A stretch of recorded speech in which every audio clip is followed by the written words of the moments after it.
Okay, I'm gonna call this Plan Commission meeting for July 12th to order. Roll call, please. Chris Zellner, Here. Gary Hertzberg, Here. Bill Willems, Yes. Brian Wallace, Here.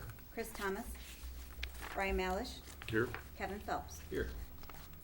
Okay, first item we have is minutes. Look for a motion.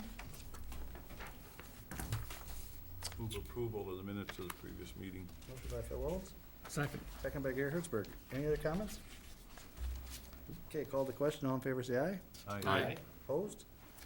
Ayes have it. Public comment. Is there anyone here who would like to make a comment this evening? For anything, whether it's on or off the agenda? Do we have any, Unless it's the public hearing.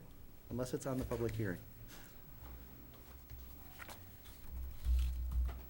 I'll just make one quick one. I'll welcome Kevin Phelps to the commission. This is his first meeting, so welcome, Kevin. Thanks for having me. You want to make any comments? I don't. You got an audience for I it. don't so- think they care. Okay, all right, we'll move on. All right, first item we have is our public hearing item. Public hearing and discussion recommendation on an ordinance amendment to create an airport overlay district adjacent to the Waunakee Airport. Brian, are you leading off on this? Actually, great timing. Or is Jason I can- leading off I on can- this I can since he inter- just walked in? I can introduce this. Go ahead, if you'd Tim. like. Go ahead, Tim. All right. While Jason gets settled, currently there are no restrictions to prevent property owners near the Waunakee Airport from building or planting obstructions that could diminish the safety and use of the unique asset. Previous height-related deed restrictions that applied to 9 of the 21 lots along the north side of the runway were created in 1977, but have since expired. The proposed ordinance establishes uniform structural and planting height restrictions for lots adjacent to the runway and located within the approach surface to the runway. So the proposed ordinance is included in the packet, and staff is recommending approval for discussion. Jason? And if I may, I'll add to that Short. a little bit. I will. Did you say keep it short or I look short? I think they both apply. We'll go with, no. My seat's a little However low. much time you need, go ahead. Welcome, Chris.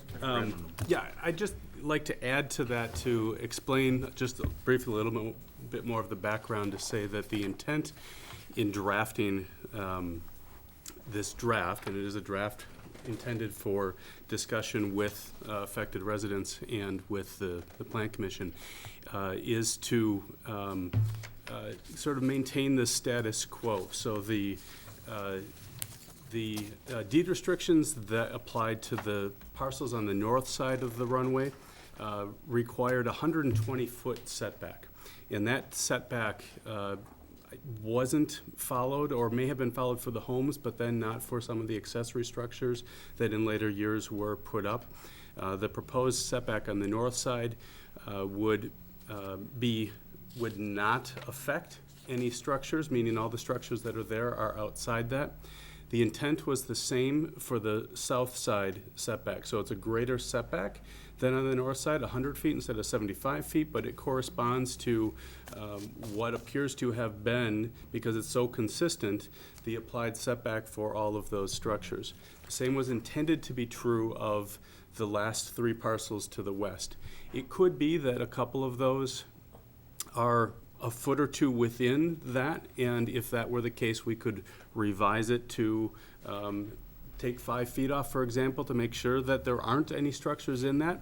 Though I would also note that that state law regarding non-conforming structures allows structures that are non-conforming to be rebuilt to the size that they are at the time that a law is passed. So that was all that I wanted to add. Certainly, we can respond to further questions that might come up during the hearing if you'd like to discuss afterward. Okay, Brian, before I open the public hearing, do you want to have any comments? No. No? Okay. So, Tracy, do we have, so for anybody who would like to speak, there's a form that you need to give to Tracy if you haven't done so already. They're on the They're podium.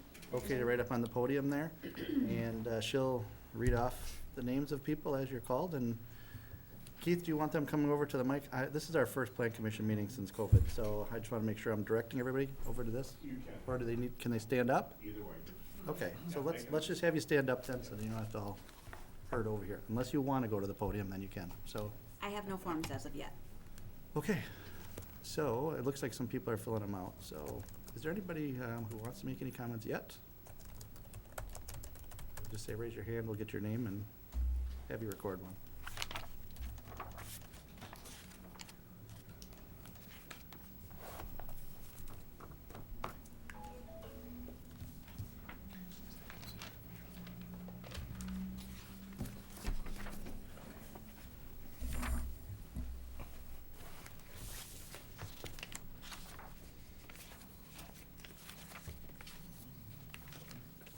Chris, I'm sorry, I was trying to pull it. Did you open the public hearing, so we're just waiting for our first comments? Yes. Okay.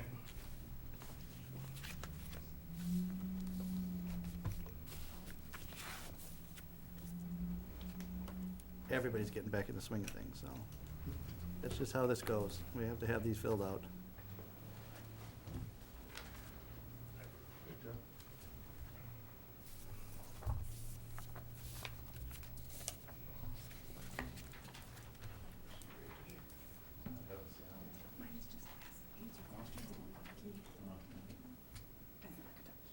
Oh, for the different agenda item. Okay. Just to answer questions. Okay, this is for a different agenda item. Okay.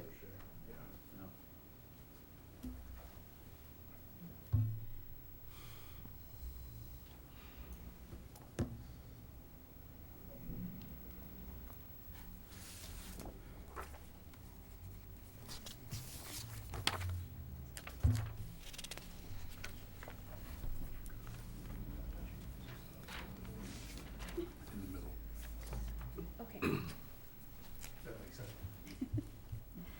Henry White, 6010 Woodland. He'd like to speak. He kind of supports and kind of opposes it, is my understanding from this. I just have a couple minutes. One thing quick, if that's okay. So our limit is it 3 minutes? 3 minutes is our limit for, so I'm just letting you know that up front. So I'll talk quickly. Tracy will give you some time warnings whenever you're getting, like, 30 seconds? Sounds good. Go ahead. My name is Henry White.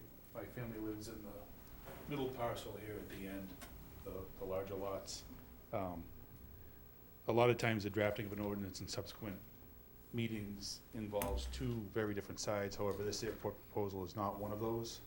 We understand the need for safety in and around the airport as well as planning for the future so that this very special property in the middle of the village continues to be successful. We also understand it's coexisted for many years and it will be for many years to come as well. We purchased the 1.2 acre property approximately 4 years ago due to the beautiful lot, its location, as well as the ability to use the yard as a play and training area for our 3 kids who absolutely love playing soccer.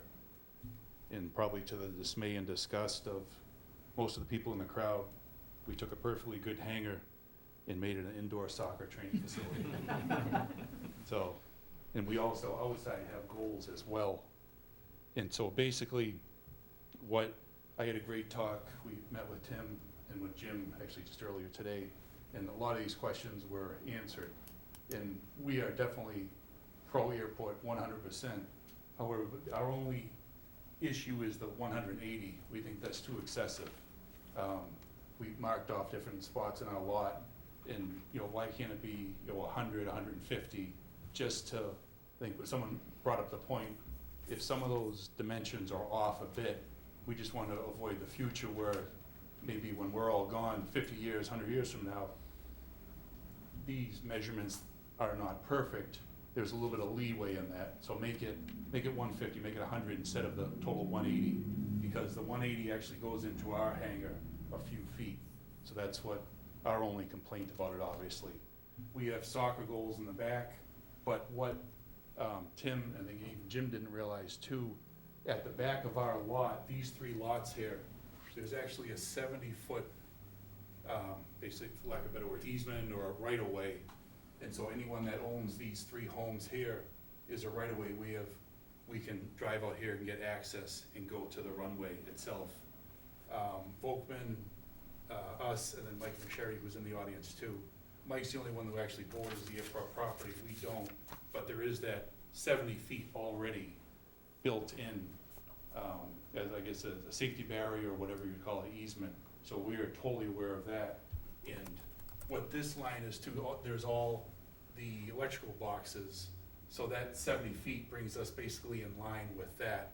And so our only concern is, why does it have to be the 180? Bring it back, there's already the built-in spot too.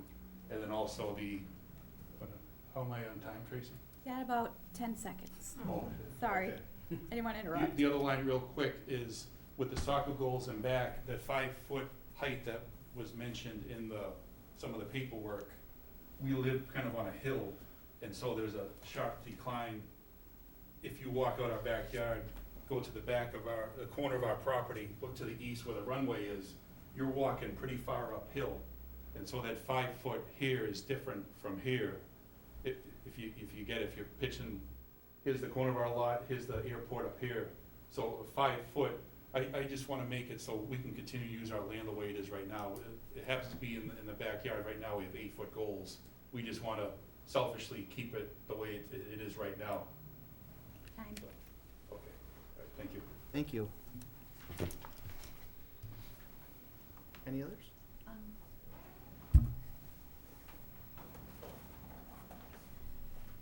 Dale Volkman. Yeah. 6016 Woodland Drive. Woodland Drive. He'd like to speak, and he circled support and oppose as well. Yeah.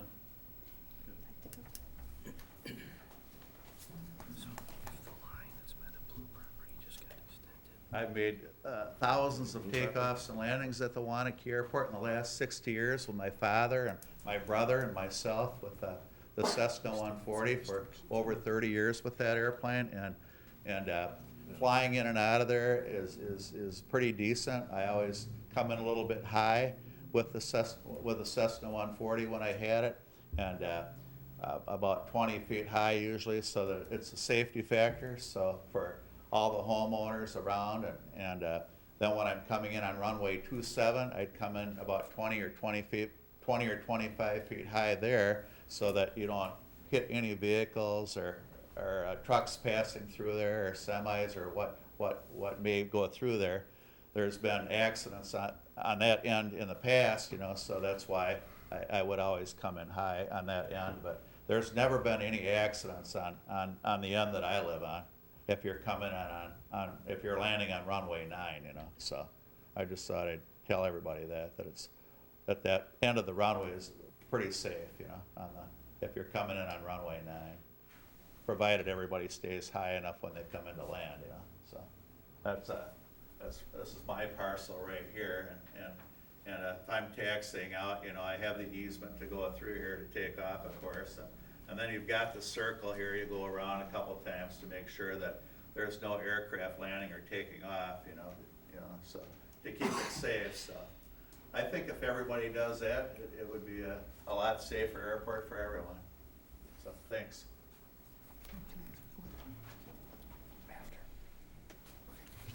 Okay, any others?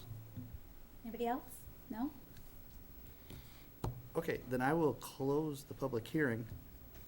When you say runway 9 and 27, I don't know what that means Okay, as a non-airport person. If you're taking off here, you're taking off on runway 9 to the east. And if you're taking off on the west end, you're on runway 27, taking off to the west. Okay, so it's just an Because east-west you're thing. going by compass, this is west, taking off, and this is east. Okay, So pretty easy to understand. The runways are marked, so. got it. Okay, thank you. Well, Okay, so, any other comments from over here at this time? I have a clarification question, I guess. Do we Go have a ahead. pointer, any chance? If not, no, don't do. get up. I can get up myself. We do. Oh, Real pointer. No? that's all right, I'll just, We did. I'll walk over. For the gentleman who was, I just wanna, the gentleman who spoke first. If essentially this is the area that's regulated and this is not, so this line just keeps on going extended to the west, is that what you're asking for? So take the line going all the way across to the left. Yep, and then everything in the green down should be left alone. All of this should be left alone? Well, from that blue line. Yeah, I'm sorry, that's what I'm saying, yeah, that's what I'm saying, so Yeah. you would, well, I guess, no, I would say this line would be extended, so the green, you'd still have some regulation in here, similar to how they have their regulation, this portion here would not be regulated. Now, that's got that lifetime permanent easement Do to the it. opposite. I think the southern I'm border is sorry. too, Exists no matter what happens south. tonight, or whenever this is, that easement we're talking about. Lifetime for Lifetime. forever easement. It's on our titles and warranties. This is the electrical boxes. Yeah, so I guess my question is, if the only regulation related to your property was in this area right here, Yeah. is that a problem? What Where do we're- you want the line drawn? What, obviously, we want more than the other side, but we continue the electrical box, so this would all be ours. Yep. But it would still be subject to the ordinance. that Definitely was the struck. heights and everything. Yeah, Yeah, okay, nothing ever- so ever I think granted. we're saying the same Oh, yeah. thing then. Yeah. Is just instead of having this whole boxed area, the boxed area that would be subject to the ordinance would just be this right here, not anything up here. Oh, yes. That's going into the Is 180 there- and into our hangar. Yeah, the 180 would still go too far. Do you know what I mean? Well, I guess what I'm looking at is So make it the 100. 180 would be shrunk Yeah. because we wouldn't be taking, and I'm not saying this is gonna be done, but No, I'm I just know. trying to Yeah. get an understanding. This, my understanding, Jason, this is 180 feet right there, right? Right. And so essentially it would be whatever this footage is, Yeah, if you, instead of saying 180 tonight, say Yeah. 70. something like that, Yeah. Okay. And that would be in line with all these guys, but we would have that. in there. And I'm not sure if that can be done, I'm just Yeah. asking, I just wanted to know if that was what you're asking for. But whatever it is, I think whatever, if it's 100, 150, whatever, I think definitely needs to be surveyed and then clearly marked for now and then for future use too. So future owners know exactly what it is. But either way, we're not ever gonna plant anything behind our hangar to the end of our property. Okay. And that could be noted too. Thank you. Now, most people on the airport don't realize that that's a lifetime easement on B3 parcels there, so I just thought I'd bring it to everybody's attention that if they go on the website, it's on the Dane County Register of Deeds too, so anybody can look it up. No. Okay. So comments. I'm gonna start with that, Brian. Okay. Comments or Um, questions? well, I'm trying to decide where in the middle, sort of the public comments we're landing. It sounds like in general there's support for it. Maybe a little bit of cleanup on where exactly the line lands. It'd be nice if whatever the cutoff footage, wherever that line was, wasn't a few feet into an existing garage. So I don't know what that means in terms of the change to the number, which I think this is all from like center line of runway, when we're It's- talking these, like the 180 is center line of runway south? No. The 180 happens to be Happens to be. pretty much center line of the runway. Other dimensions are in relation to the property line of the whole airport property. Okay. Okay. So no, I don't have any, I guess, really other comments other than if we could get some of those lines out of existing buildings, I think that would just be nice. Okay. Kevin? Nope, not right now. Chris? How were these measurements determined? How did we come up with the number of feet? Based on measurements using available mapping, not going out to the site and getting exact, precise measurements like from existing buildings, with a survey back to the property line. So it was based on, county mapping data. But I mean, like the number of feet, is it like FAA regulated? Like what? It's based on maintaining the status quo, in effect. So I'll point out again that the north side and the south side being different, 75 foot versus 100 foot, it's based on what's there now. And so certainly we could make the case that, well, let's just say 75 feet on both sides and treat both sides of the airport equally in terms of what that limit would be. This doesn't follow, I think FAA guidelines would have it further back and establish sloped planes that go out. And if you look at those planes, and the Bureau of Aeronautics did provide an exhibit showing what that looks like. And there's a whole bunch of projections of existing garages, hangars, homes into that plane. It's a more complex way of evaluating it, of trying to regulate it. Our suggested approach was to keep it simple. Let's just establish a setback, say nothing within that setback. We're not gonna worry too much about heights outside of that setback. They're gonna be guided just by the existing zoning heights, 35-foot, for example, on homes, and not worry too much about it. The Bureau of Aeronautics response reviewing the draft was, well, this isn't the exact preferred that we would recommend if starting from scratch, but this is much better than not having any kind of regulation, and we support it. Okay. Brian Wallace. Do we have a copy of what we were proposing for an ordinance? It should have been in your packet. It's restarted, Can I say something? and it's gonna take a long time. Not right this second, but So I'd be curious to see what that says, and because there was one mention in here about height. we'll come back to you, Brian. Bill? I can put it up on the screen. That'll be easier for him just to read. I just gave him to Tracy, so he's got it. So I'll come back to you, Brian. Tracy, or Phil? I think it's a wonderful idea to do this because it's what it always has been, what the folks that live up there have wanted all these years, and it keeps somebody from moving in and all of a sudden just forcing their way and going way out beyond that and creating an unsafe situation. And I kind of live downstream from the airport, and I think they're wonderful neighbors, so I want to keep them the way they are. Okay, Gary?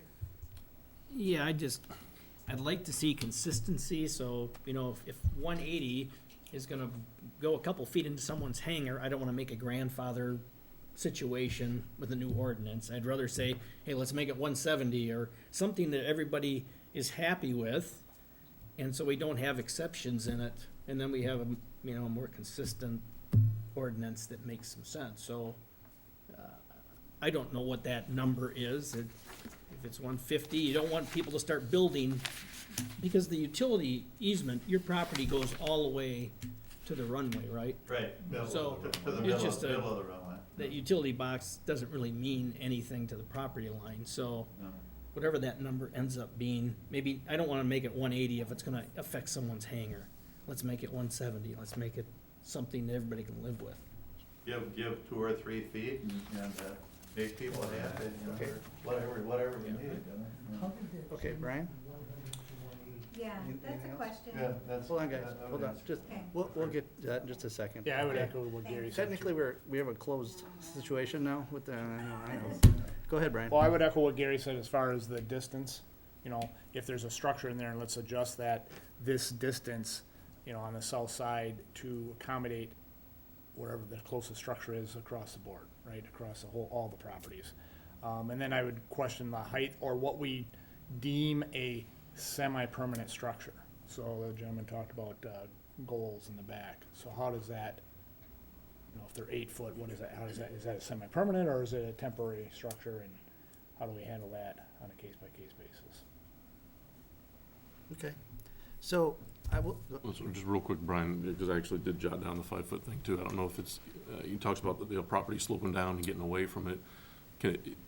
Is it appropriate for it to be, can it be more of a relative height in relation to the runway, rather than just 5 feet from your grass, for example? I mean, if your property's sitting 10 feet lower than the runway, 5 feet doesn't really do the same thing as someone that's up in line with the runway. So maybe more of a relative height relationship. Okay, sorry. no, that's fine. Oh. I'm listening to all I'll of you. allow you to and- go and now, Chris. This isn't the first time in my 13 years of doing this that the comments, both of them said, I'm for it and against. So it's weird, it's weird when you're up here, because we can't be for and against either. We have to pick one way or the other. So, in listening to it, I don't think anybody at this table, and if I'm wrong, please share right now, but I don't think anybody up here is a pilot. Is that fair to say? Fair. Okay. So we know very little about this topic, other than, from my perspective, we want to make sure that it's safe for all the pilots and for our citizens that are not pilots as they're flying. So everybody is what we're looking at. And if this ordinance takes care of the safety and the rules and the regulations that FAA has, I think that's absolutely the direction. Now, ironically, the non-pilot in the group is the one that has a structure that's not anything to do with the airport. And the guidelines from my perspective on the airport are to provide the safety network for those airplane pilots and the planes that are coming in. So it's not that I'm against your soccer posts, it's that I'm thinking of the strip and what's there. And so I think that wherever we go, we can try to meet what you're looking for. Because we're not on the airport either. Correct, I get that. But you're in that Right. path of them, so I want to make sure that we're safe, so if there's a way that we can accommodate all in this situation, that's, you know, where we want to go. So is this ordinance, Brian, as it's drawn up, accomplishing all that we need it to? I'm going to defer to Jason for, I mean, first of all, I do think it does from the standpoint of the primary purpose of this ordinance is to address public safety, and I think the way that Jason has drafted it, it does that. The question that I have is just related to that green area, because it doesn't sound like there's any, with the map that was up there before, it doesn't sound like there's any issues with the red or the blue, and I think the way that it's been drafted makes a lot of sense, because it satisfies the public safety criteria. It's just the green area that seems to be a little bit, that seems to be what the focus of today's discussion has been. Okay, so somebody wanted to make a comment. I think you, sir, had your hand up. I'm Yeah, gonna allow you to do that. Go ahead. Yeah, hi, I'm Jim Meyer, I'm the general manager, current general manager of the Waunakee Airport. And one of the gentlemen suggested that we keep it uniform from 75 feet on both sides. The only thing I wanted to point out, if I could go to the map, if I could point this out. This south side of the grass is actually used as a runway. This area here, of course not when it's snowing, but, you know, fall, summer, and spring. So a lot of aircraft land on this side. Therefore, we felt that 100 feet was more justified on this south side. So we really would like to keep that in there if possible. So, and then the other thing I wanted to mention was that I met with, you know, both Don and Henry, the folks here with the soccer, you know, the soccer goals and everything. And they aren't permanent structures. They're easily moved in and out. So I think that that's something that, you know, could be accommodated pretty easily, that, you know, maybe, you know, when you're not in use, just push them out of the way, that type of thing. And they're only gonna be used, you know, 6 months of the year, maybe, or whatever. So, you know, that might be an option too. So, anyhow, I just wanted to make that point. Thank you. Sure. And then one other, yes, sir. Please state your name, though, and My name is Michael McSherry. I'm at 6004 Woodland. My question is, I came down to this office a week ago, and I believe Tracy gave me a copy of the proposed ordinance, and it said 100 feet. The next day, I talked to a neighbor, and he said, oh, no, you got the wrong one. I didn't know that there was an updated one to 180. How did that change from 100 feet to 180, and why? I can explain. That was a previous memo that we had done, and it was an old one, and I apologize for that. Afterwards, she had said that she got you the newer version. Yes. Okay, that is the updated one. The previous one was from, I believe, February, and How did it change, that I don't know. and why? It was, The measurements from the center of the runway and the back of their lot line. Right. So the other ones in the blue, that's from their lot line, that's 100 feet. But the lot lines of those 3 parcels at the end go all the way to the center of the runway. So the ones we're talking about are only those 3 parcels. Yeah. So the Yeah. best thing to do, I think, Lynn Erickson, former general manager, the best thing to do would be to measure to the back of Henry's hangar, determine what that value is, and make that the limit for those 3 properties. There's no question about the rest of anything. It's just those 3 properties. That would be my recommendation. Small change, what Henry was looking for, and and it's only a few feet. Well, No. with, Not at all. so it's 3 feet into our hangar, and then if the doors open, it's another 7. So you're okay, actually guys, looking at I have to. Does that You guys door- are having your own little meeting over Yeah, there. we This can is have our own actually a little planning discussion, commission so meeting. I'm not See, trying that's to be what we rude gotta to you get guys. straightened out, too. I just You're have fine. to, I might be able to That door, when it's Answer up, Mike's that should not question. apply. so, Yeah. okay, so, I, hold on. Okay, so, I, Well, You go, or you want me to go? So, this is, I have to keep our decorum. That's why when we have discussions going on out there, we're trying to get everything that we can to listen. And technically, we don't have to let you speak right now. Don't take offense to that, because the public hearing part's done, but I'm allowing it. But please just direct it to us as you speak. So go ahead. I know you were wanting to speak. Yeah, totally. I wanna remember that. So our goals, so there's the 70 feet, which then comes to here, and then our goals are out here, okay? So we had spoken to Jim and said, even the, 75 is, it's weird how they didn't go 75 all the way, because in 3C, I think it is, on the memo, it says for future extension of the runway. I don't know about that, or why that says in there, but they didn't go all the way across.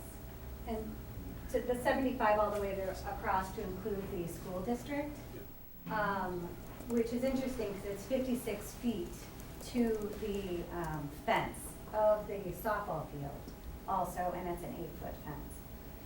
So you included us in that 5-foot, but then our goals are out here. So like 150 feet is acceptable, but 180 feet is like excessive, which also goes into our hangar. And then down on the other end, it's interesting that the 75 didn't go all the way across with the gas tanks. There's 2 tanks there and the clubhouse. So I didn't know the reason for that, but I think Jim kind of mentioned about that. Okay. Thank you. Did you want to make one other comment? I might be able to answer Mike's question. Originally, Mike, when we were talking, I was talking with the village, we were trying to come up with this plan. In my conversation with the village, I took it for granted that the blue property line continued, and that was actually your property, was that 100 feet. In other words, Mike, when I was speaking with the folks at the village and we were working on this, I thought, and maybe at that point in time, we hadn't actually realized your property was to here, that it was this distance, which is that 100 feet. So I think in the original memo, we were talking 100 feet, but then after the fact, it was realized that your property went an additional 30. So Why that's don't you why- just maintain it 100 all the way? I don't understand why you want more So on guys, these 3 this is parcels. what I'm Yeah. talking about. So we can't. Right. Okay. So Yeah. you have to I'm just trying to answer your question. Okay. Okay. Thank you. This is what happened. Thank you. Ron. Do we know what the ordinance said from before, the original ordinance? No, we don't. It was- this- Or not the ordinance, I'm sorry, the easement for the 75 feet. Well, I think you're talking about I think that's the covenants that you were talking about, Jason. I think. Yep, we do have that. For what they're talking about, that 75, I think it's 75-foot easement off the back of those 3 properties, and what that says in there. Oh, right, so there's 2 different things. There's an easement that applies to the portion, in effect, the portion of the green that extends north of the blue. Yes, do we know what that says? We know what that says, yep. And what is that, does that reference height? So it's definitely a right of access, and I'd have to look at it again. Maybe others can speak from memory as to whether it also restricts construction. I think it is primarily about a right of access across that. Well- What did we have today? Oh, that is- Yeah. Normally, an access easement would prohibit you from having structures in the access easement so that you didn't inhibit the access. I haven't had a chance to take a look at it because I think we got it today. But that's the normal situation, is you can't put structures in an access easement. So I normally don't do this, but I'm gonna say, I want staff to give us a little more information, bring back a lot of the comments that are here, and I'd just like to table this till our next meeting, unless people are gonna be upset about that. Is there anybody out there that's gonna say, I don't want that right now? When's the next meeting? 1 month, Okay. 1 month from today. I mean, it seems like everybody's pretty happy with things. We're talking, I think, about I just wanna make sure we 5 get the feet or numbers 7 right. feet or something. You need to make it, maybe 170, and then I just don't want to change it. So if someone moves in 5 years from now and says, well, gosh, I can build a 10-foot building here because I have that much room and you can't stop me, and then you guys all get upset because some neighbor moved in and didn't agree to this. you know, there should be something that's, So, Can I point something out on B3 up there? so, I think. So we can meet with, I think staff can meet with I you. think staff, this is a great thing for you to point out to staff, and that's kind of what I want staff to do, is to come back and say, this is what we're recommending based on our comments from the landowners, and also making sure that we have the safest program available. So I'm gonna make a motion that we table this till our next meeting and direct staff to take more information and bring it back to us. Do I have a second? Second. Second from Brian. Any other comments? Yes. Yes. Does it make any sense to, do a physical assessment on the site to see what our minimum distance has to be to stay out of the buildings? You can direct staff to do that. I think that should be part of the process, right? yeah, it makes sense. You know, if we know one of the buildings is 97 feet, or pick a number, Yeah, we should know what that is, because I think in order to be uniform across, whether we choose to be uniform across all parcels or just the B3 and then B2 and B1 separately, whatever, but as long as we know that, I think that would help in the decision-making. And then, you know, further digest this easement here and just see if there's anything that addresses height. May not, I can't really see anything, but. well, my only other comment would be, and she had brought up the idea of the 75 feet on the north side in the school district property. I would just be curious what the school district, you know, I remember when we built that, there was a fly zone that, you know, they couldn't do certain things in. But I'd be curious about that extension of the school property. So if we're doing this, let's do it once, so the school can't come back 10 years from now and say they're gonna put lights on the field and we have a heights issue. So it'd just be interesting what that said. And Okay. can the ordinance be different, you know, can it be applied differently to the 3 different described parcels? See the heads? I do see We that. can. You know, from a height, because It's a I'm relative thinking height. about how that does dive off to the west, you know, does that create a different height elevation? Yeah, and so kind of best practice is to have, when you do this, especially with a public airport, you typically do it with a height regulation map that's got like points all over the map that show the maximum height. Our feeling was that it would be simpler to enforce and to understand for all users if we could just keep it as a simple setback and Sure. measure it from ground. It is certainly possible to make it more nuanced than that. Okay, any other comments? I would just note that all of this is private property, so to be able to do the on-site inspection, we will need to get permission from the property owners, just so you guys are aware. Assuming they will give that, but maybe not. So, okay, so I'm gonna call the question. May I also just add one final comment, because it hasn't exactly come up, just to point out that the ordinance as drafted has sort of 2 different gradations of space within those strips. In the initial 25 feet, it is very strict, and it says you can have some ground level gardens, but that's about it, basically nothing. And then in the remaining 50 or 75 feet, there's a little bit more flexibility to put up, for example, fencing around a garden that can be broken if a plane gets into trouble and runs into it, but wouldn't, you know, stop the plane and cause a lot of damage. But it is, in general, pretty restrictive in the whole setback, with just a little bit of gradation as to more strict in the first 25, less strict in the remainder. Okay, thank you. All right, so then I'm gonna call it to question. All in favor, say aye. Aye. Opposed? Ayes have it. Thank you, everybody, for your comments. I appreciate it. We'll work to get this done next month. Okay, next on our new business, discuss and take action on a site plan for a portable classroom, Waunakee Middle School, 1001 South Street.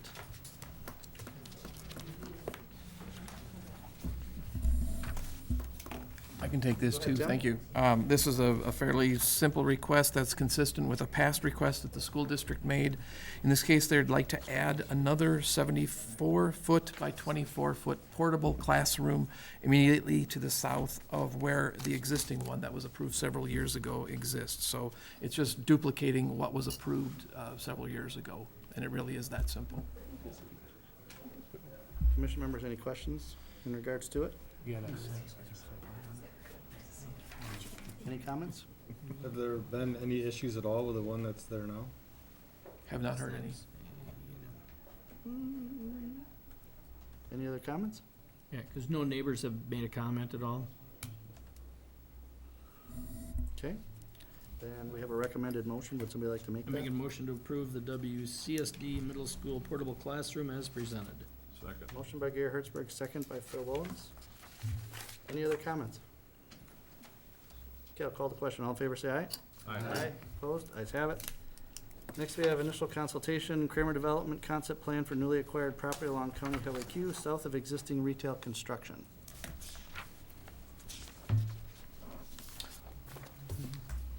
Thank you very much.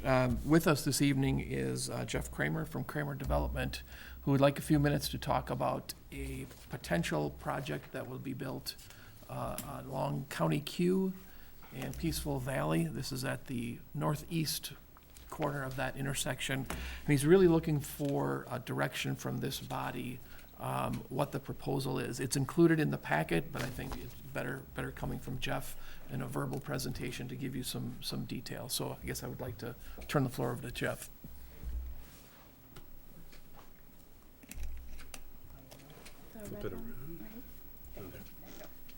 Thank you, everyone. I'm Jeff Kramer, Kramer Development. I think I worked with most of you, maybe besides Kevin, on the last project. So this is just an overall map that provides some context. So obviously, one is Hy-Vee, and then two, this area is a property I acquired last year, and we're under construction on this building and this building. The third building there will hopefully happen in the next year, but we're still kind of working on that at this point. So I have the two houses under contract with the Tierney family. And Jeff, can you show where those are? Yep, sorry. Just so they know. so this property here, I have accepted offer to purchase. And I actually was working on this at the same time I was working on the commercial project, a year and a half ago. And then obviously with everything happening, I kind of pulled back on that and said, let's just figure out how to get the first phase done, and then I'll go back to Don and Jerry and try to work this out again. So that's happened now, and this site is obviously pretty high compared to the rest of the property. And so there's a lot of work to do to make sure this all flows and functions with the neighboring properties. And then the two houses would obviously come down, and we would be developing two commercial buildings there, retail type uses. So we have two different concepts that we've brought forward.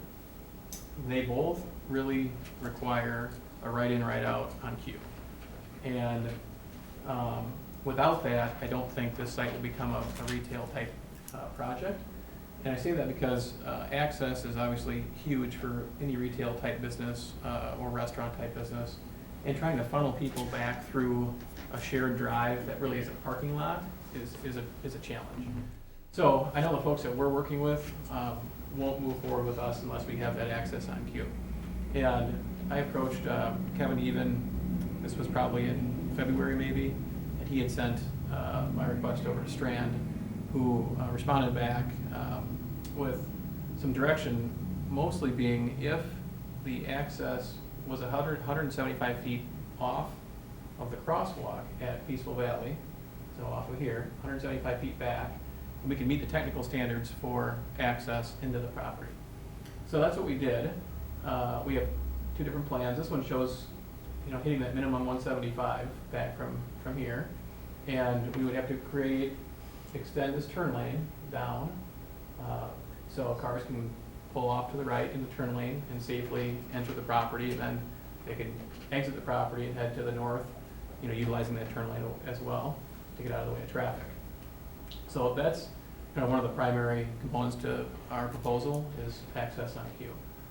The second part, I don't have certain businesses to talk about, but we laid the site out where this would be a coffee shop with a drive-through, and then this building, I don't know exactly what it might be, but we also laid a drive-through up here.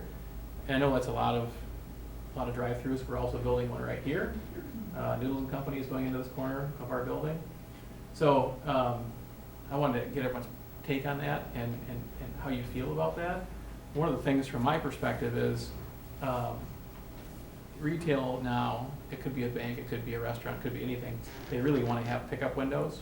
And I was explaining to other folks that it doesn't necessarily need to be like the Culver's drive-through, right? It might be simply a window, you come up and pick up whatever you're ordering. It might be food or it could be something else. A lot of it's app-driven, mobile-driven, so they're really going to that model. So the drive-through through the north really gives us flexibility into how we can market this site. So that was one concept I wanted to bring forward. This connection that goes through here would ultimately land in a shared drive that would take people north or south. So Peaceful Valley Parkway, this is contemplated to be a right-in, right-out, because there's a median here. And then this would connect to my site just to the north, and there's a dedicated easement there now, getting traffic back to Sarah Lane. So there'd be a connection at Sarah Lane, connection at Peaceful Valley Parkway, and then the right-in, right-out on Q. If you go to the next plan, Tracy, I can explain this one. So we took and moved the access up to the edge of the property, which allows the turn lane to start later, so it gets it away from this intersection. And I don't know, that's an engineering question, if this makes more sense or not. By doing that, then, we obviously have to push this building back towards the middle of the site, take the stormwater, which was in here, and put it down at the corner here. And that's not gonna be a wet pond, it'll just be an infiltration basin, with all the plantings and so forth in there.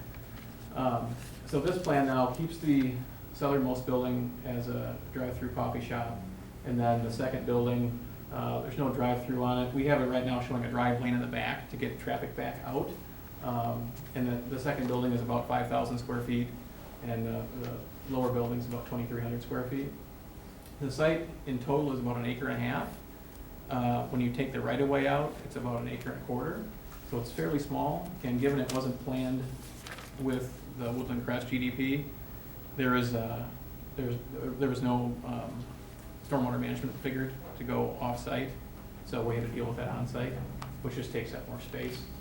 So we're proposing probably as dense as we can to maintain proper parking standards, but that's about all we can fit on the site at this point.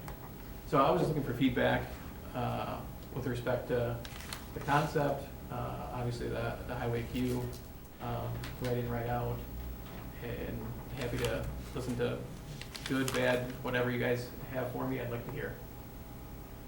Well, I can tell you, Phil, you can go first.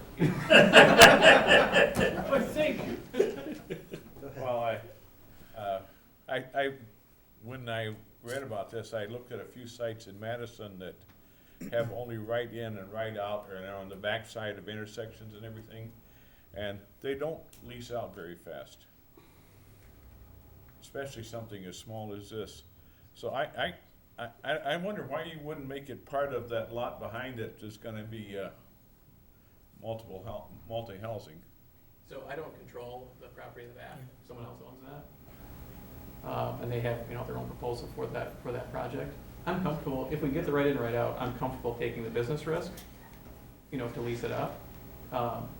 But without that, like I said, it won't work for me. You done? Yeah. Okay. Kevin, you Thank put you your for- hand up, go ahead. Oh, yeah, right. One of my concerns would be with coffee shops, and I see it in La Crosse with Starbucks, I see it on East Wash with Mocha, is their queuing lines tend to back up really quickly, and a bunch of cars on such a small property. Where do they go? That's what I would worry about. Yeah, so we laid this out, this queuing meets those national coffee standards. Okay. And if it backs up, obviously it's gonna come back into here. I agree with you, some of those sites get really busy. And a lot of them end up wrapping around the buildings and that these people can't get out. I think, there's, I forget if it's 15 or 1, 2, 3, 4, 5. There's about 15 cars in that stack. And also, with this mobile order thing, people are coming in, they're walking in and getting a cup of coffee and heading out. I own a center with a Starbucks on Gammon Road in West Town. We put a drive-through in there, and it really actually freed up a lot of parking. And then people are now just buzzing in and out to grab a cup of coffee, and then obviously using the drive-through too. So this would have to be vetted by those types of national coffee operations to make sure that they're comfortable with the operation too. Because on your previous slide, you had 2 drive-throughs, right? One in each? Yeah. Okay. Yeah, and this one's kind of, tucked behind the building. Like I said, I don't know what the user would be for that, but, we were laying it up that way to get feedback. Yeah. Chris?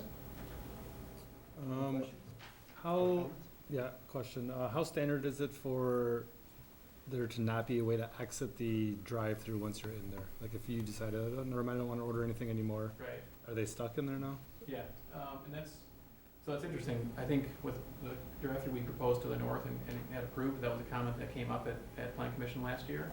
I went and looked at every drive-through in Waunakee. Most of the time, you order, and then there's a bailout lane, which doesn't make a lot of sense to me. But in most of these scenarios, you're locked in, and you can see who's in there, how many cars before you enter that lane.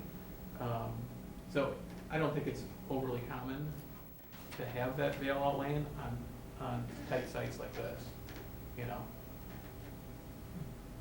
then my other question was on a right turn lane. So you're saying you're gonna, there's already 2 lanes there, obviously, going south to north. You're going to make an additional right turn lane, a right turn only lane into Yeah, so, that parking lot? so here's the 2 lanes here. This is now in, this is a right turn lane to get into Sarah Lane. We would essentially extend that down. So we either extend it down towards the intersection or, somewhere in here for cars to enter that turn lane. So it'd be just an extension of what's there that gets into Sarah Lane right now.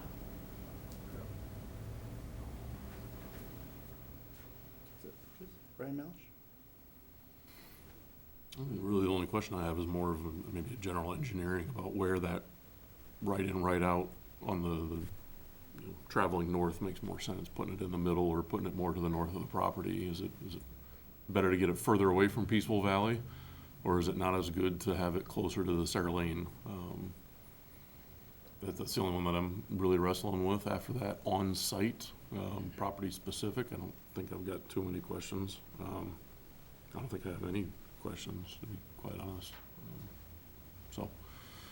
Jeff, will the elevation on this corner lot, will that come down?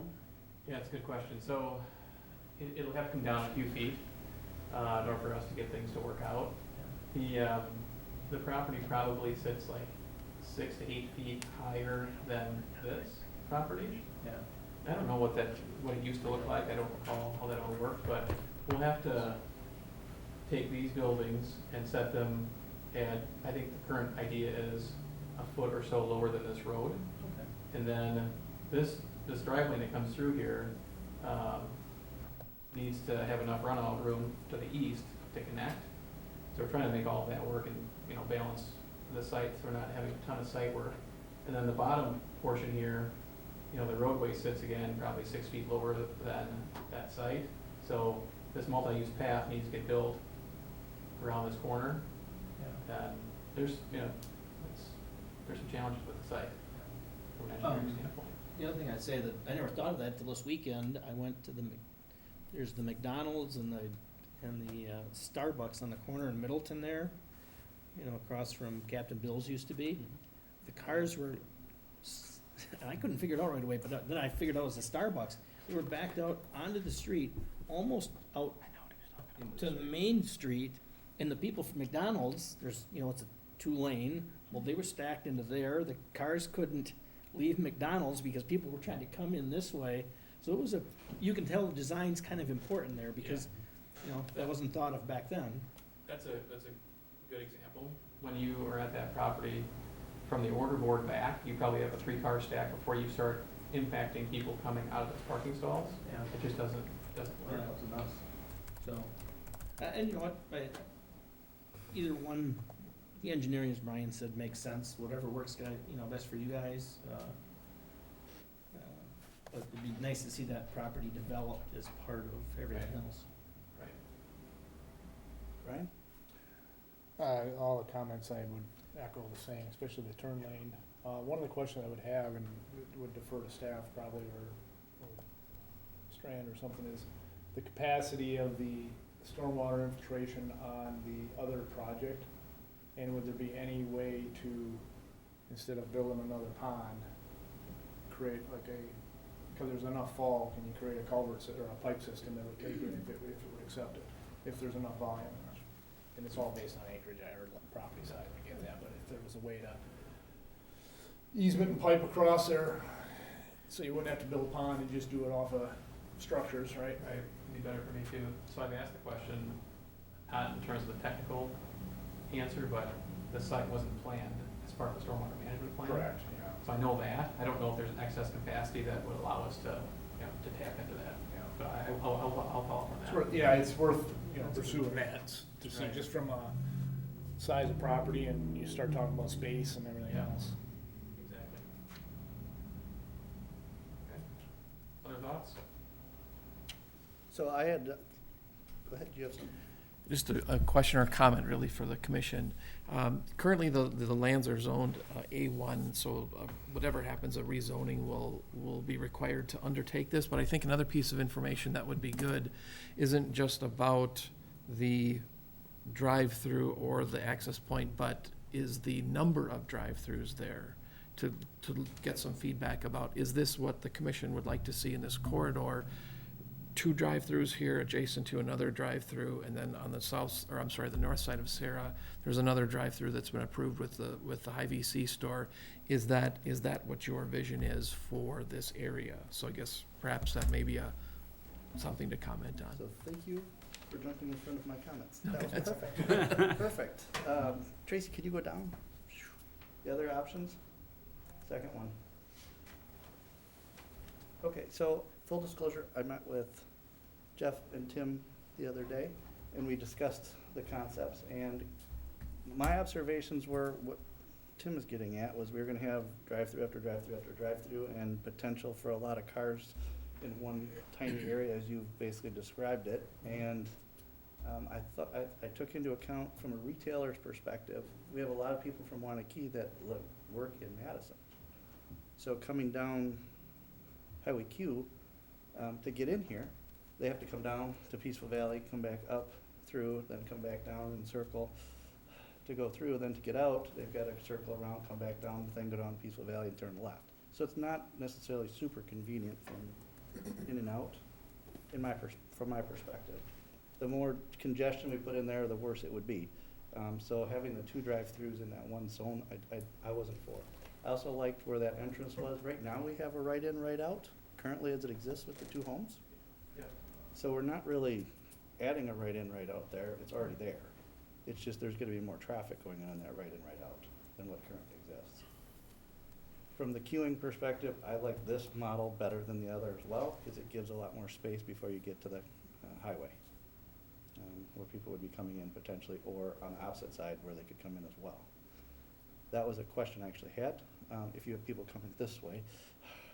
So if they came in on the Peaceful Valley side on the right, and somebody else is coming in on Q, into the right in, right out, to come down to the thing you're gonna kind of meet at that one spot, could that be a potential issue from engineering? Do you see what I'm saying? Yeah, right here. Yeah, if they come in from that side and they come in from the other side, who has right of way? I guess it'd be the one coming in off Yeah. of Q. The right turn, To have, so we'd have enough queuing then for that. So this is the model I preferred over the other. I would agree. I'd like to see it away from the intersection more and try to blend it better with the current one that's there to the north. I would agree. Yeah, your comment, Jeff, about, businesses are wanting more drive-through, it seems like things are changing pretty quick, and so, that's something that I'm not familiar with, but it sure seems that way, that people want drive up everywhere. So I understand, why you would have proposed that. I would prefer this, but. So, Yeah. so my next comments were, we've been very careful and very methodical about that gateway into the community and the look of it. This is gonna be a pretty prominent spot off of the Parkway, right in that corner. And so we discussed basically making sure it was a good look versus a drive-through that you're seeing up there, with trees to, I went as far as saying, he made sure he pointed out that it was a dry pond versus a wet pond, because I was like, maybe we put a water fountain or something in there, just making it very nice looking as you're coming into town. But with vegetation and other things that we can put around it, I think we can take care of that drive-through from a beauty perspective. And the building will be very nice as well. I mean, we haven't seen any renditions necessarily, because we haven't been told exactly what that is going to be, but from my perspective, this would be the better of the layouts, than the other. And I think we mentioned this at the tech staff meeting, maybe it was Brian saying that this site could become part of the GDP for Woodland Crest, you know, instead of creating hidden C1 zoning, so that GDP already talks about design standards, landscape standards, things like that, which I'd be fine with. We dealt with that on the first project as well. The other part, the two parts, I think the two commercial people in here are Kevin and Phil. These are commercial buildings. You kind of gave what your feel was on there. Kevin, do you have any comments from a commercial side? From, you know, you look at different buildings for your business. You know, the one thing I would say is, if I had this building to the south, the last thing I would want is a bunch of trees blocking it as you're pulling into town, you know, and I can see what you're saying from the village standpoint. It's a high point, it's the first thing you see when you come in. Somehow we're gonna have to mix those two.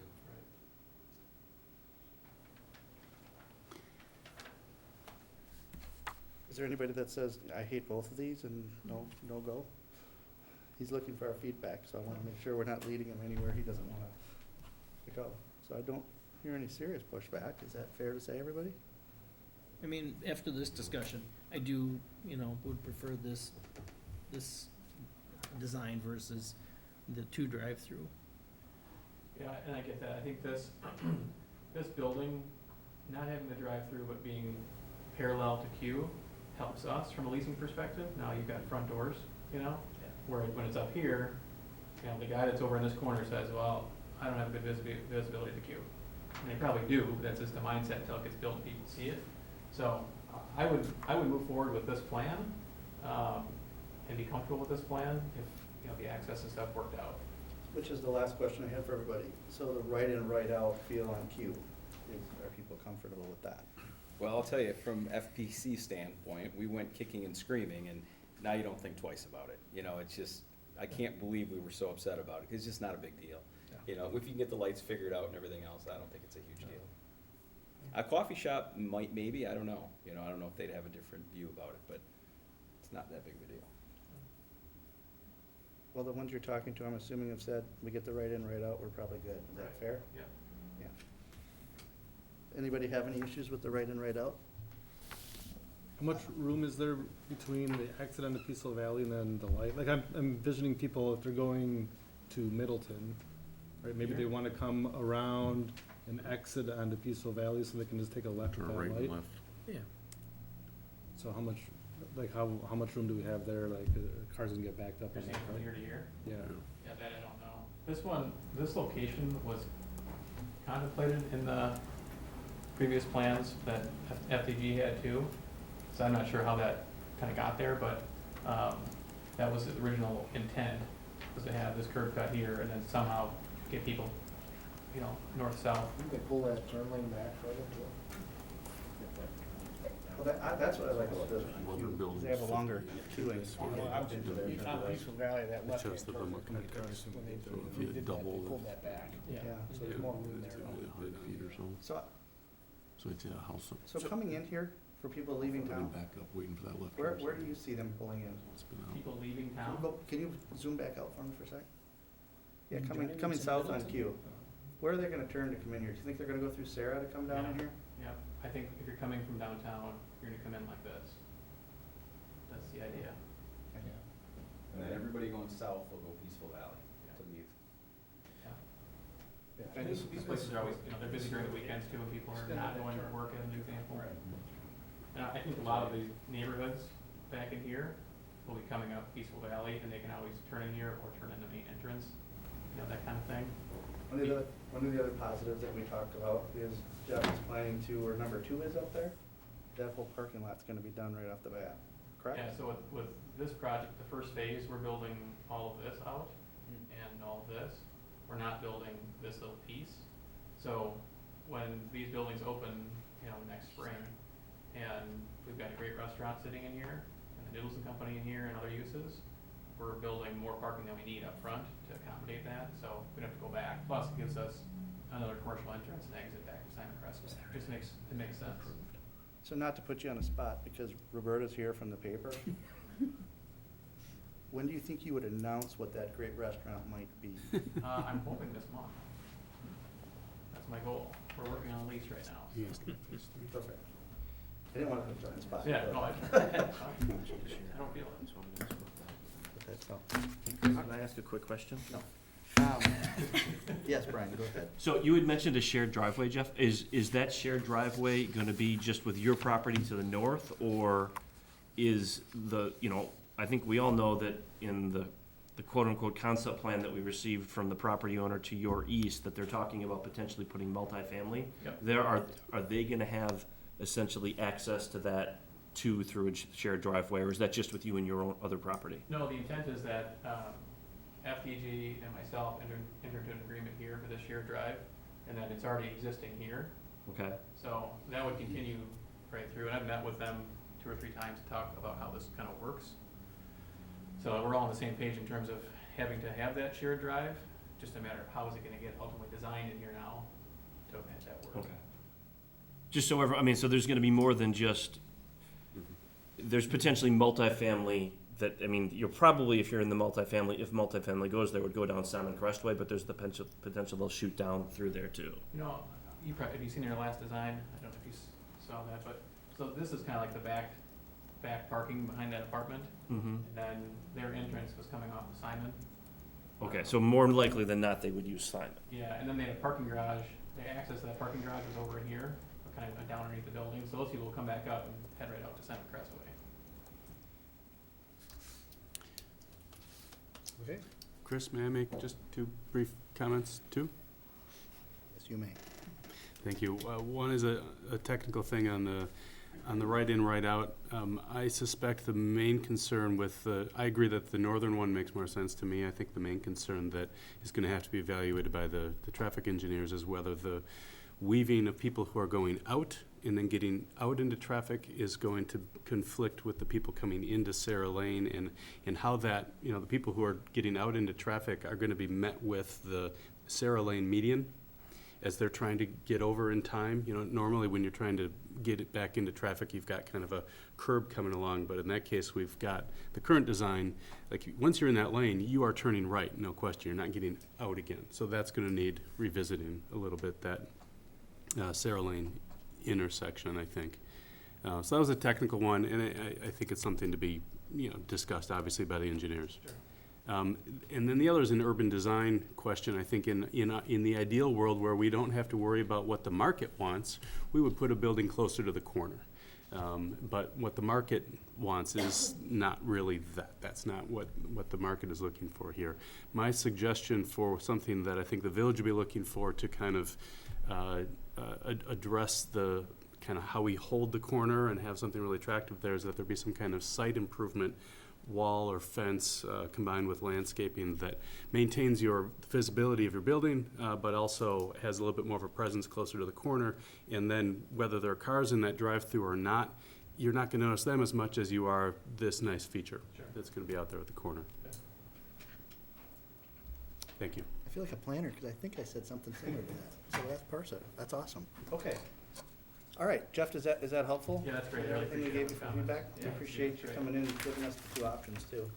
So, Thank all right, thank you. All right.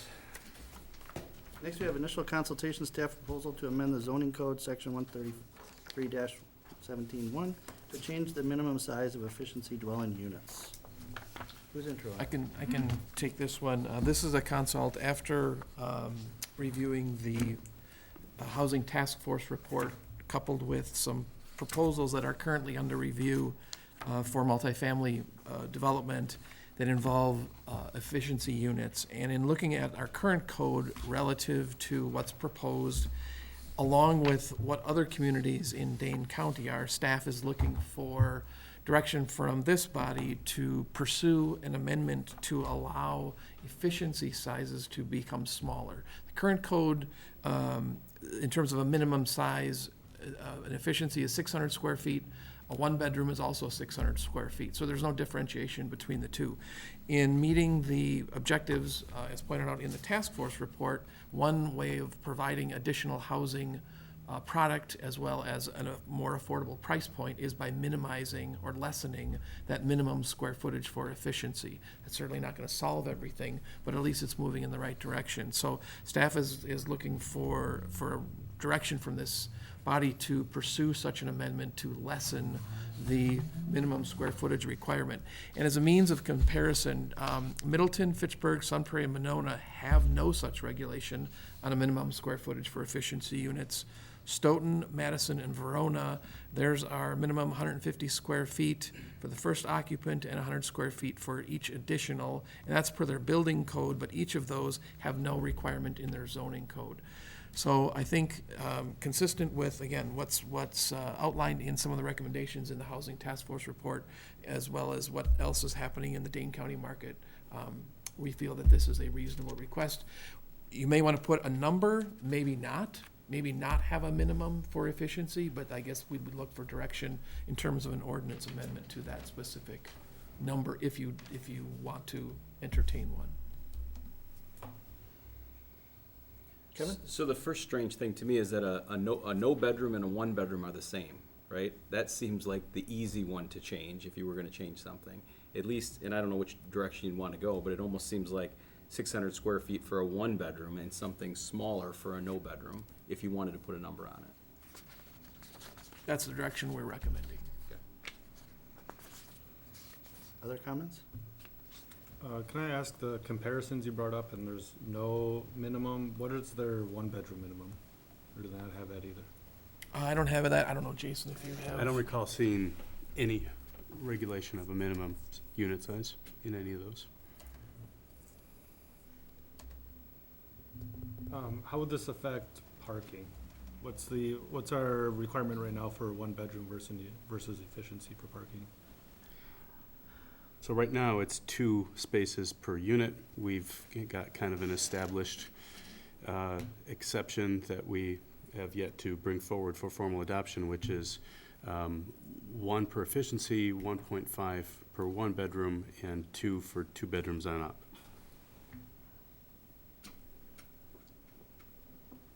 I got another new guy dumb question. We don't have any other building or safety regulations that would sort of say so many people per square footage in an occupancy? And you were talking about some of the other communities where it was 1 to 2 people, so that's why I'm wondering if anything else conflicts with what we're talking about. Well, I don't know if there's an occupancy threshold, but there's, I mean, the one bedroom versus 2 bedroom versus no bedroom Right. unit, that's the unit type. But in terms of an occupancy threshold, I guess I'd have to look at back at our code, because I'll have to play the new guy card and not be that familiar with the current ordinance. But I don't know if there is a min-max occupancy threshold on those. I would assume, though, that in an efficiency unit of such a size, it would probably be reasonable to assume that you'd probably get 1 or 2 people max living in a smaller space. Right. And Tim, you said some of these towns have 150? Mm-hmm. Did you say 150 for a person? 150 square feet for the unit. So 150 square feet for the first occupant, 100 square feet for each additional. That's in the building code. So that I think is, Kevin, what you were getting to. But in terms of a zoning standard, none of those communities, Stoughton, Madison, or Verona, had any minimums in their zoning code. Jason, do you have examples? Is 150 square feet a common, I mean, that's 10 by 15. So I mean, you put a kitchen, bedroom, and bedroom, kitchen, bed, table, and bathroom all into that? I bet they exist somewhere in the county. I haven't seen it myself. It's like a minimum safety standard that the market doesn't have much interest in. I mean, I'm thinking of my dorm room back in college. I don't even know, but I didn't have a bathroom in there even, so I don't know how we could go to 150. But to be honest, you don't even need to regulate it. You don't have to. Most don't, because the market figures it out. And I mean, you could have a regulation that is the bare safety minimum. And I mean, do you really care whether someone wants to experiment with micro living? I don't know that you do, but that's up to you. So we checked Dane County. Do we go outside of Dane County to see if there's any such We just looked at Dane County for the purpose of this comparison. I think that there are, having attended other national planning conferences, there are smaller thresholds, especially in larger metro areas where land costs are high, spaces at a premium, but in answer to your question, no, we didn't go outside Dane County. And would we envision that let's just say hypothetically, we went to 400 square feet, would we envision that as a home, a single-family home, or is that gonna be more of a complex? It's solely for an efficiency unit. Units in an So, apartment-type complex? Multifamily. Multifamily. I should point out that you do have in your ordinances right now, in the property, this is the property maintenance code. This kind of parallel to what we've seen elsewhere, you have 150 square feet first occupant, 100 feet second occupant, 75 feet each additional occupant after that. So you do have this safety floor already in your ordinances. And what, I don't care, was the brown apartments, apartments that have been built here recently, or even, what is a one-bedroom apartment? Or maybe even the Cohen Esri. I can't remember what the square footage on those was. They opted to meet the ordinance rather than ask for an exception, and so it's at least 600 At least 600. on every unit. It's a higher, I forget offhand what the two-bedroom is, 800. But they didn't thank have you. any efficiencies, did they, in that project? Believe they did, Did they? and they met it, because they didn't want to be asking for a bunch of different exceptions.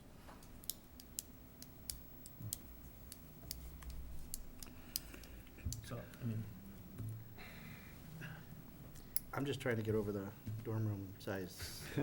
okay, how about this? I'll make a motion that we, change the efficiency square footage to 500 square feet for an efficiency. Okay, we have a motion. Well, and just to be clear, what you guys would be doing then with this motion is directing us to prepare the ordinance amendment, and then we would have we would go through our standard ordinance amendment procedure. So for zoning ordinances. Okay, so you're making the motion to recommend for our zoning to go to 500 square feet. Is that better? Sure. I mean, it's still gonna be, I just wanna make clear it's gonna come back to you yet. Yes, yep. Okay, so motion by Gary Hertzberg. Do I have a second for that?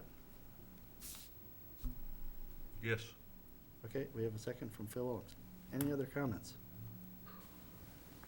So is this motion saying we're recommending 500 feet, or that you're just gonna draft language that will come back, and at that point we can discuss? And have a public hearing. Yes. Yeah. Yes, the second one. I might suggest that you give us the latitude, give staff the latitude to consider taking it lower to see how people react, and then you can raise it. If you put a public hearing out for 500 and then have more discussion and decide on less, you won't. I wouldn't accept that. To your side, I actually say that if we put it at 500 and there's people in the public that want to change that, they'll be here to tell us, hey, you should go down to 250 or 300. Yeah. I can leave it at that too. So, I'm just not that I'm disagreeing with Jason, but I think that'll take care of itself at the public hearing. Well, and to be clear, if you vote for this motion tonight, that doesn't mean you have to vote for it when it comes back to you. What the motion is essentially, we're preparing something and the motion identifies the square footage. To the point that Jason made and Chris just made, that square footage may change when it comes back to you, because it ultimately has to go to the village board. Correct. Have we had requests to change this? Not specifically, but as I mentioned, there is a multifamily project in Heritage Hills. All of the efficiency units are between 530 and 595, something like that, square feet. So Multifamily at Heritage Hills. Yeah. on the north They've got side a of couple- 19. They've got a couple buildings, but this would meet that then, because they're 530, so, And rather than, That hasn't come to us so yet. no, it hasn't. But they would meet, Yeah, it would meet it to the then. point. So they have proposed that. All right, so we have a motion and a second. And so I think that everybody's clear on that, yes? All right, any other comments? Okay, then I'll call the question. All in favor, say aye. Aye. Opposed? No. Right, no? Or aye, no. Okay, so it was 6-1. Motion carried. Okay, next we have JPC, which we talked about Kramer already, so don't think we have anything else Correct, we need to let that- Brian know. Brian, sounds like you're running the meeting tomorrow night, so you got it. You have any questions about what we discussed? I'm pretty sure. Yeah, good, perfect. Then our favorite motion of the night, Motion to adjourn? motion by Gary Hertzberg, second by Kevin Phelps. Was that right? Yep. Okay, all in favor, say aye. Aye. I hear no opposed. There we go. Thanks, everybody.